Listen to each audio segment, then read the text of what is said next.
I'm Kelly Collins here with KLA Schools of Naperville and Plainfield, and I have with me Miss Alma. She is one of our 2-year-old teachers, and Alma is going to talk to us today about the importance of creative art in the classroom. So Alma, I see you guys in the classroom finding new ways to implement new materials to the children to have them have that first encounter. Explain to us why you do that and the importance behind it. To us, I believe creative art is very important for the students. It works on their fine motor, their gross motor, sensory, and all the different things above. What we do is we do clay. Clay helps them develop more with fine motor, like building their muscles.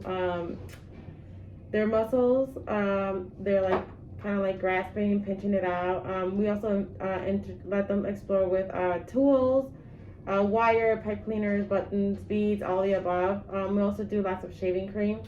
With shaving cream, we introduce it in certain ways. We'll do it on its own for sensory wise. Okay. With their hands, we ask them open-ended questions like, what does it feel like? Also, it also smells good to us. So when we walk in, we also have a what is the smell like? So we also do it with paintbrushes. We'll do it with paintbrushes, their hands. We've done it with sponges too. So they really like all that stuff. We also do painting. We've done we painted with shaving cream. We've painted with watercolor palettes, regular paint. Can't remember what else. I know that whenever I observe in your classroom, there's always some sort of creative art material out for the children, but I have noticed that you have taken some of those materials outside with you. How do you introduce it into a new environment, and why do you introduce it in that new environment? We don't want to just have them explore within the classroom. We like to be done outside the classroom. Over the summer, we did painting with just plain old water. We having paintbrushes. We had them we each gave each child a cup with just water. We've done paintbrushes. We've had them paint on the sidewalk and on the chalkboard. They also managed to take all the paintbrushes, all that, but they also wanted to we had them maybe they clean the playground because it's just water. We can't write on things, so we had them at least with the water they're able to explore with it some more.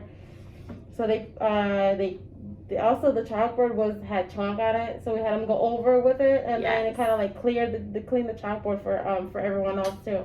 Did they ask for you to rewrite things once they realized? No, they didn't? No, they were very attracted, and they were very into the water with just paintbrushes too. Very nice.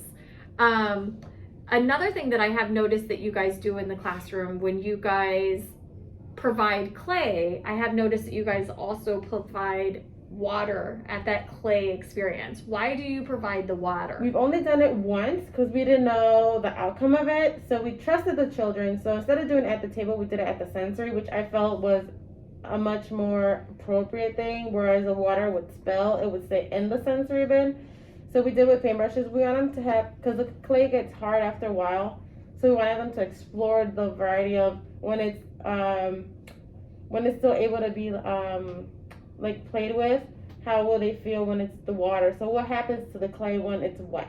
So that a lot of students notice that it gets really, really soft, and it has kind of a texture to it too. So they really like that. Okay. Well, another thing that I saw, it wasn't your classroom, but your classroom has done activities like this before. Last week I saw a classroom take out butcher paper into the outdoor classroom and invite the children to do bark tree impressions. I know that you haven't done the bark tree, but you've done them with leaves.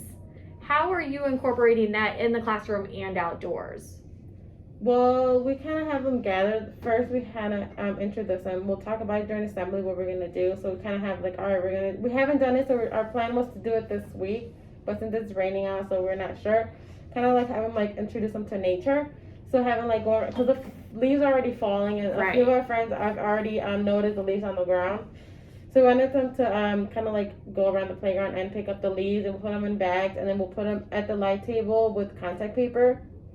And then we'll put paper over it and kind of like have them like trace it and kind of like you said, or like bark tree paintings and stuff like that. Sure. I love that we talked about this because not only is this something that our families, their children are experiencing here in our school, but this is something that the families can easily take home and have that same experience at home with the children. Mm-hmm. So, all right. Thank you, Miss Alma, No so problem. much. And we hope you guys come back and visit us again. Thank you.